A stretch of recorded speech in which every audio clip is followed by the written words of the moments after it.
এই রমজান মাসে সবার বাড়িতেই ছোলা করা হয়। আর এই ছোলা যখন রান্না করা হয় তখন তো নরম থাকে, কিন্তু যখন ঠান্ডা হয়ে যায় তখন এইটা আসলে এতটা নরম থাকে না, অনেকটা শক্ত হয়ে যায়। আবার অনেকে আছে যারা ছোলা বেশি করে রান্না করে স্টোর করে রেখে দেয় যাতে করে 2-1 দিন খাওয়া যায়, কিন্তু আসলে যখন ঠান্ডা হয়ে যায় এই ছোলাটা আরও নরম থাকে না, একদম শক্ত হয়ে যায়। তো আজকের ভিডিওটা আপনাদেরকে এটাই দেখাবো কিভাবে ছোলা রান্না করলে ঠান্ডা হয়ে গেলেও শক্ত হয়ে যাবে না।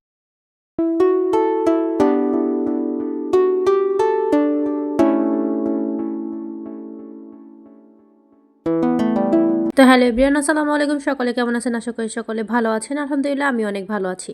তো এই ছোলাটা মূলত আমি যখন সেহরি করেছিলাম, সেহরি করার পরে ছোলাটাকে আমি ভিজিয়ে রেখেছিলাম। দেখেন একদম বড় বড় হয়ে গিয়েছে।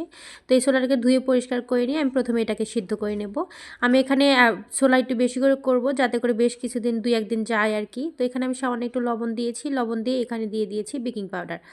বেকিং পাউডারটা মোটামুটি দেখা যায় যে 1 চা চামচ আর কি, 1 চা চামচ পরিমাণ বেকিং পাউডার দিলেই এনাফ। এখানে কিন্তু বেকিং সোডা ব্যবহার করবেন না, বেকিং পাউডারটা ব্যবহার করলেই বেশি ভালো হয়, তবে না থাকলে সোডাও ব্যবহার করা যায়। তারপরে দিয়ে দিয়েছি একটা আলুটা দিয়ে আমি সিদ্ধ করে নেব। যখন ছোলাটা একদম সিদ্ধ হয়ে গিয়েছে, প্রায় 30 মিনিটের মতো সময় লেগেছে, দেখেন একদম সফট হয়ে গিয়েছে। তো এটাকে এখন পরিষ্কার করে ধুয়ে নেব, যেহেতু বেকিং পাউডার দিয়ে সিদ্ধ করা হয়েছিল। পরিষ্কার করে ধুয়ে নিয়ে এখানে আমি তেলের মধ্যে দিয়ে দিয়েছি তেজপাতা, সাদা এলাচ এবং দিয়েছি দারচিনি।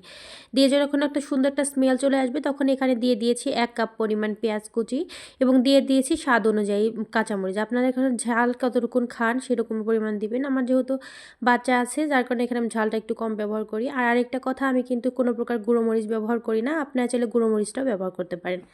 তো এখানে আমি আবার দিয়ে দিয়েছি 1 চা চামচ আদা বাটা, 1 চা চামচ রসুন বাটা এবং দিয়ে দিয়েছি 1.5 চা চামচ জিরাটা আমি এখানে বেশি ব্যবহার করেছি। যখন জিরা দেওয়ার পরে ভাজা ভাজা একটা স্মেল চলে আসবে তখন আমি এখানে দিয়ে দেবো যে আলুটা আমি সিদ্ধ করেছিলাম সেটা ম্যাশ করে এখানে দিয়ে দেবো। আলুটা দিয়ে দেওয়ার পরে আমি বেশ কিছুক্ষণ ভেজে নেব, ভেজে নিয়ে আলতো হাতে যখন দেখা যাবে আলু একটা সুন্দর ভাজির মতো একটা ভাব চলে এসেছে, ওই মুহূর্তে এখানে দিয়ে দেবো সামান্য একটু পানি দিয়ে সুন্দর করে এটাকে কষিয়ে নেব। কষিয়ে নেওয়ার এই মুহূর্তে আমি কিন্তু প্রথমে হলুদ বা লবণ দিতে যাব না, কিছুক্ষণ পরে দেব। দিয়ে দিয়েছি সামান্য একটু লবণ, দিয়ে দিয়েছি হলুদ দেওয়ার পর আমি বেশ কিছুক্ষণ আবার এটাকে কষিয়ে নেব। কষিয়ে নেওয়ার পর যখন দেখা যাবে একদম তেলটা ছেড়ে দিবে, যখন ওই মুহূর্তে এখানে দিয়ে দেবো আগে থেকে সিদ্ধ করে রাখা যে ছোলাটা আমি ধুয়ে পরিষ্কার করে রেখেছিলাম সেটা দিয়ে দেবো। এখানে কিন্তু লবণটা বেশি ব্যবহার করতে যাবেন না, কারণ দেখা যায় যে যখন ছোলাটা সিদ্ধ করা হয়েছে লবণ দিয়ে, যার কারণে লবণ অনেকটা অংশই লবণ ভিতরে ঢুকে গিয়েছে, যার কারণে লবণ অতটাও ব্যবহার করতে হবে না। তো ছোলাটা সুন্দর করে ভেজে নিয়ে সামান্য একদম চুলার ফ্লেমটা কমিয়ে দিয়ে ঢেকে নিয়ে কিছুক্ষণ রান্না করে নেব। এখানে আমি প্রায় 5 থেকে 6 মিনিটের মতো এখানে রেখে দিয়ে কিছুক্ষণ পরে আমি উঠিয়ে নিয়ে সুন্দর করে আবার নেড়েচেড়ে দিয়ে এখানে সামান্য একটু দিয়ে দেবো ভাজা গরম মশলা, অথবা গরম মশলার যে গুঁড়োটা রেডিমেড পাওয়া যায় সেটা ব্যবহার করতে পারেন। তো সেটা দিয়ে সুন্দর করে নেড়েচেড়ে হয়তো একদম ছোলা একদম পারফেক্ট। এইভাবে যদি ছোলা রান্না করেন দেখা যাবে যে বাজারের থেকে যেমন ছোলা কেনা হয় একদম অনেক নরম হয় এবং ঠান্ডা হয়ে যাওয়ার পরেও নরম থাকে, ঠিক ওই রকমটাই হবে। তো বাসায় এরকম করে অবশ্যই এই রমজানে একবার এরকম করে ট্রাই করে দেখবেন যে অনেক সফট থাকে।